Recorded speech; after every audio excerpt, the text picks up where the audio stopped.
आज का दिन इसलिए भी अहम है क्योंकि तकरीबन 2.5 महीने तक चलने वाली चुनाव प्रक्रिया की आज से शुरुआत हो गई।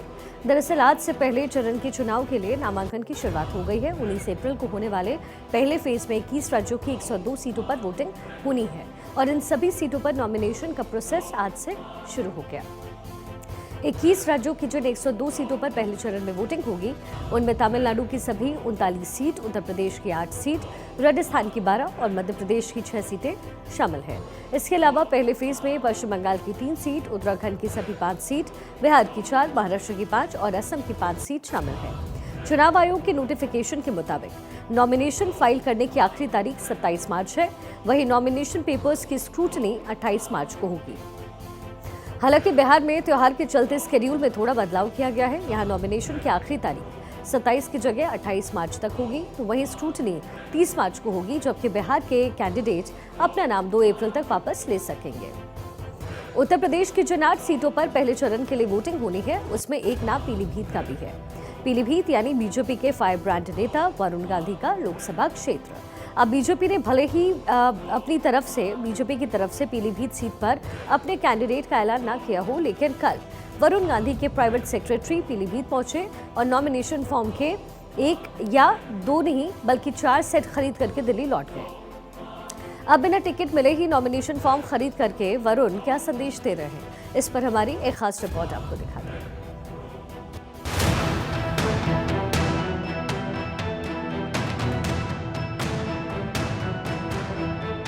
वरुण गांधी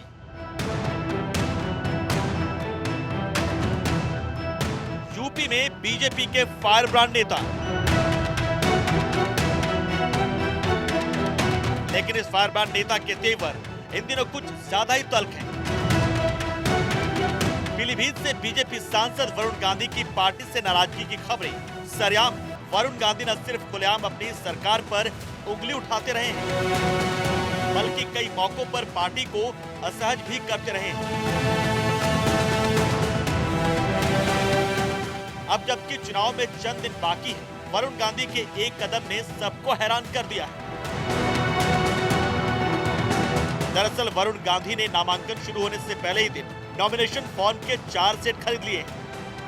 खबरों की माने तो पार्टी आलाकमान वरुण गांधी से नाराज है और उसकी वजह है वरुण गांधी का एटीट्यूड।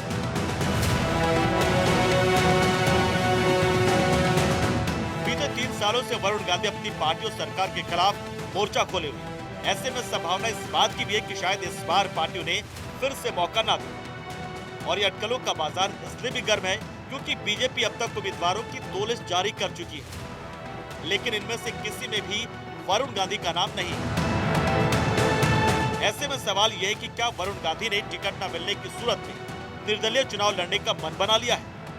दरअसल वरुण गांधी के निजी सचिव कमलकांत दिल्ली से पीलीभीत पहुंचे और नॉमिनेशन फॉर्म के 4 सेट खरीदे और अपने साथ ले गए। यानी कहीं न कहीं उनके इस कदम से साफ है कि वो पीलीभीत से ही चुनाव लड़ेंगे, फिर चाहे सिंबल कुछ भी क्यों ना। हालांकि ना तो बीजेपी और नई समाजवादी पार्टी पीलीभीत को लेकर अभी तक किसी ने भी अपने पत्ते नहीं खोले और यूपी की बची सीटों पर नाम को लेकर अभी भी पीएम की अध्यक्षता में सीईसी की बैठक होनी बाकी है। इस बैठक में ही तय होगा कि वरुण गांधी को टिकट मिलेगा या नहीं। यही नहीं, समाजवादी पार्टी भी पीलीभीत पर वेट एंड वॉच की स्थिति में और चर्चा की अगर वरुण गांधी का बीजेपी से टिकट करता है तो वो अखिलेश की साइकिल पर भी सवार हो सकते हैं। मेरी तो अभी फिरोज गांधी से कोई बात नहीं, लेकिन फिरोज गांधी को अगर टिकट बीजेपी काटेगी तब उसका विचार होगा। दरअसल यूपी की पीलीभीत सीट के लिए पहले चरण में वोटिंग होनी है। इसके लिए नॉमिनेशन शुरू हो चुके हैं, लेकिन अभी तक यूपी की तीनों बड़ी पार्टियां यानी बीजेपी, समाजवादी पार्टी और बीएसपी ने अपने कैंडिडेट्स का ऐलान नहीं किया है। ऐसे में वरुण गांधी का नॉमिनेशन फॉर्म खरीदना चर्चा का विषय बना हुआ है। Bureau report, Bharat 24।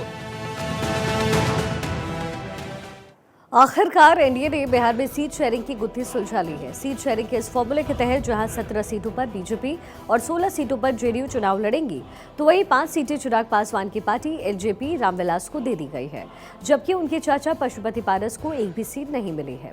Seat sharing का फॉर्मूला सामने आया तो पशुपति पारस ने बगावत का ऐलान कर दिया। इसी बीच खबरें आई कि सिर्फ एक सीट मिलने से राष्ट्रीय लोक मोर्चा के अध्यक्ष उपेंद्र कुशवाहा भी नाराज हैं। हालांकि कल तक सीटों को लेकर के नाराज चल रहे उपेंद्र कुशवाहा की आज एनडीए से बात बन गई है, यानी अब वो एनडीए में ही हैं और उनकी नाराजगी भी दूर हो गई है। दरअसल कल उपेंद्र कुशवाहा की नाराजगी की खबर सामने आने के बाद उनकी और बीजेपी के राष्ट्रीय महामंत्री विनोद तावड़े के बीच लंबी मुलाकात हुई। इस मुलाकात के बाद उपेंद्र कुशवाहा के तेवर बदल गए और उन्होंने साफ कर दिया कि उनकी कोई नाराजगी नहीं थी। हर पार्टी अपने लिए ज्यादा से ज्यादा सीट चाहती है, लेकिन इसका मतलब किसी का नाराज होना नहीं है। उपेंद्र कुशवाहा ने इस पूरे मामले को लेकर के भारत 24 के साथ खास बातचीत की। उन्होंने क्या कुछ कहा, आपको सुनवा दें। राष्ट्रीय लोक मोर्चा सुप्रीमो उपेंद्र कुशवाहा हमारे साथ हैं, उनसे बात करते हैं। उपेंद्र जी, एनडीए की प्रेस कॉन्फ्रेंस में आप नहीं थे, नाराजगी दूर हो गई क्या? ये आप लोग बार बार नाराज उपेंद्र कुशवाहा को कह रहे थे, उस समय भी कहीं से कोई नाराजगी जैसी बात नहीं थी। वार्ता चल रही थी, वार्ता के क्रम में हर पार्टी चाहती है कि उसका शेयर ज्यादा से ज्यादा हो, इसमें क्या अस्वाभाविक है। लेकिन जो डिसीजन हुआ वह डिसीजन सबका सामूहिक डिसीजन है। अब इस डिसीजन को लेकर के हम जनता के बीच जा रहे हैं और 40 में 40 जीतेंगे, ये हम लोगों का संकल्प भी है, लक्ष्य भी है और जनता के ऊपर भरोसा भी है। 3 सीटों की डिमांड आप लगातार कर रहे थे, किन परिस्थितियों में हथियार डाल दिया उपेंद्र कुशवाहा ने? अब अभी झगड़ा लगाने वाली बात मत करिए, राजनीति की बात कीजिए, हम जरूर तय क्या हुआ? ये फालतू का सवाल मत कीजिए। तय हुआ? तय हुआ सब लोगों को मालूम है। एक लोकसभा हमारी पार्टी के खाते में और उसके अलावा एक एमएलसी की सीट हमारी पार्टी के खाते में। पशुपति पारस भी नाराज हो गए हैं, क्या लगता है कि उनको इस विवाद को सुलझा लेना चाहिए चिराग पासवान से मिलकर? देखिए, तो उनके परिवार का मामला है, अगर आपस में मिल जाए तो मेरी भी कामना है कि एक परिवार के लोग एक साथ हो जाए। लेकिन जहां तक पॉलिटिकल टिप्पणी करने की बात है, तो अब पारस जी के ऊपर हम क्यों टिप्पणी करें अलग से? नुकसान होगा उनके जाने से एनडीए को? नहीं, देखिए, जो एनडीए में हैं लोग पूरी मजबूती के साथ हैं। अब जनता के बीच अब तो युद्ध के मैदान में है, इसलिए इसके पहले क्या हुआ उस पर बात करने से क्या फायदा है। इंडी गठबंधन बिखर गया है, महागठबंधन में अभी तक सीट शेयरिंग नहीं हो पाया है, क्या लगता है फाइट दे पाएंगे वो लोग? स्वार्थ के आधार पर उन लोगों की दोस्ती है, स्वार्थ के आधार पर मिलेंगे तो आपस में लड़ेंगे कि फाइट क्या देंगे। रिजल्ट उनको भी मालूम है कि 2024 में कुछ नहीं होने वाला है। नरेंद्र मोदी जी भारत के प्रधानमंत्री फिर से बनेंगे, यह पक्का है। तो अब इस स्थिति में उनके यहाँ जो सिर फुटौल है, ये स्थिति कोई अस्वाभाविक नहीं है, यही होना ही था और आगे भी यही स्थिति रहेगी। महागठबंधन में सिर फुटौल स्वाभाविक है और ये होना था और आगे भी स्थिति रहेगी और निश्चित तौर पे मोदी इस बार 400 के पार होंगे, यह ऐसा कहना है उपेंद्र कुशवाहा। आगे बढ़ते हैं और बात करते हैं उत्तर प्रदेश की, क्योंकि उत्तर प्रदेश में जहां बीजेपी 80 में 80 का नारा दे रही है, तो वहीं समाजवादी पार्टी और कांग्रेस ने आपस में हाथ मिला लिए हैं। उत्तर प्रदेश में जहां 17 सीटों पर कांग्रेस चुनाव लड़ रही है, तो वहीं 63 सीटों पर सपा चुनाव लड़ेगी। यानी दोनों पार्टियों के बीच सीट शेयरिंग पर तो सहमति बन गई, लेकिन ग्राउंड पर कार्यकर्ताओं के बीच सहमति कैसे बनेगी? दोनों पार्टियों को एक दूसरे के वोट कैसे ट्रांसफर होंगे? और अब गठबंधन के सामने ये भी चुनौती कम नहीं है। ऐसे में दोनों पार्टियों ने इसके लिए भी एक रणनीति तैयार की है और एक ज्वाइंट वॉर रूम तैयार किया है। इस वॉर रूम में दोनों पार्टियों की सीनियर लीडर्स की ड्यूटी लगेगी और वो ग्राउंड लेवल पर कार्यकर्ताओं से संवाद करेंगे। हमारे संवाददाता एहतेशाम सिद्दीकी ने विपक्ष के इस साझा वॉर रूम का जायजा लिया है, एक रिपोर्ट आपको दिखाते हैं।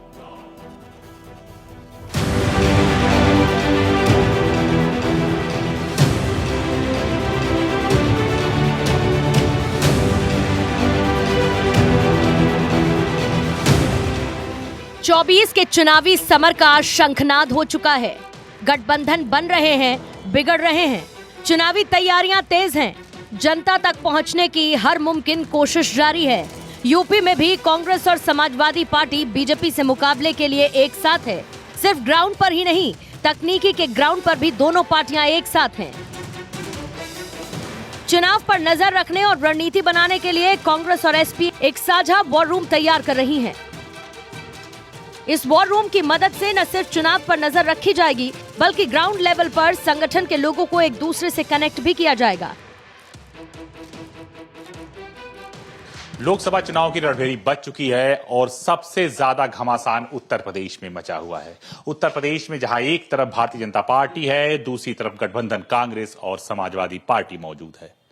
कांग्रेस ने समाजवादी पार्टी से समझौता करने के बाद 17 सीटों पर चुनाव लड़ने का ऐलान किया था और दोनों पार्टियों का ग्राउंड लेवल पे सामंजस्य बना रहे, ऐसे में कांग्रेस पार्टी ने वार रूम की स्थापना की है। आप देख सकते हैं कांग्रेस पार्टी मुख्यालय में ये वार रूम बनाया गया है, जहां पर दोनों पार्टियों के नेता आते हैं, बैठते हैं, मीटिंग करते हैं, ताकि जो जिला अध्यक्ष हैं, जिला सचिव हैं, जो ग्राउंड लेवल के कार्यकर्ता हैं, उनके बीच तालमेल बनाया जा सके। कांग्रेस की एक मुहिम अच्छी पहल है, जिससे कहीं ना कहीं समाजवादी पार्टी को भी फायदा मिलेगा और कांग्रेस को भी मिलेगा। बाकायदा यहां पे कांग्रेस के आला लीडरों ने तमाम बड़े नेताओं की ड्यूटी लगाई है। इस सेंट्रलाइज्ड वॉर रूम में इंडी गठबंधन के दोनों धड़े अपने सीनियर नेताओं की ड्यूटी लगाएंगे और ये नेता प्रदेश के सभी जिला अध्यक्षों और बूथ स्तर के कार्यकर्ताओं के साथ संपर्क में रहेंगे। देखिए, मैं पहले आपको बता दूं कि जो हमारा वार रूम का गठन हुआ है वो 80 लोकसभा सीटों पे काम कर रहा है और जो गठबंधन वर्तमान में हुआ है समाजवादी पार्टी से, उससे पहले से हमारा वार रूम ने काम करना शुरू कर दिया है। हमारा एक संगठन है, प्रदेश अध्यक्ष के अंतर्गत काम करता है, जिला अध्यक्ष और शहर अध्यक्ष उसमें हुआ करते हैं, उनकी अपनी कमेटी हुआ करती है। वार रूम के तहत भी हमने हर लोकसभा पे एक एक कोऑर्डिनेटर बनाए हैं, जो जिला अध्यक्ष और शहर अध्यक्ष के सहयोग से हर बूथ पे एक एक BLA बनाने का हमारा अपना कार्यक्रम है, जिस पे हम लगातार काम कर रहे हैं। यूपी में सपा और कांग्रेस मिलकर चुनाव लड़ रही है। गठबंधन के तहत यूपी की 17 सीटें कांग्रेस को दी गई, जबकि 63 सीटों पर समाजवादी पार्टी चुनाव लड़ेगी। यानी कि गठबंधन का खाका तो तैयार है, लेकिन असली चुनौती ये है कि जमीन पर इन दोनों पार्टियों के कार्यकर्ताओं के बीच सामंजस्य कैसे बनाया जाए, और जॉइंट वॉर रूम इसी रणनीति का हिस्सा है। लखनऊ से एहतशाम सिद्दीकी की रिपोर्ट, भारत 24। भारत में लोकसभा चुनाव का ऐलान हो चुका है, आचार संहिता भी लागू हो चुकी है। ऐसे में इस बार ज्यादा से ज्यादा लोग वोट के अपने अधिकार का इस्तेमाल कर सके हैं और चुनाव में जनता की भागीदारी भी तय की जा सके। इसके लिए चुनाव आयोग भी तकनीक का भरपूर इस्तेमाल कर रहा है। चुनाव आयोग ने ऐसे कई ऐप्स लॉन्च किए हैं, जिसके जरिए लोग न सिर्फ घर बैठे फोन के जरिए अपने क्षेत्र के कैंडिडेट्स के बारे में जान सकेंगे, बल्कि अपने पोलिंग स्टेशन की जानकारी भी हासिल कर सकेंगे। आप भी इन ऐप्स का इस्तेमाल कर सकते हैं, लेकिन कैसे, हमारी एक रिपोर्ट के जरिए देखिए।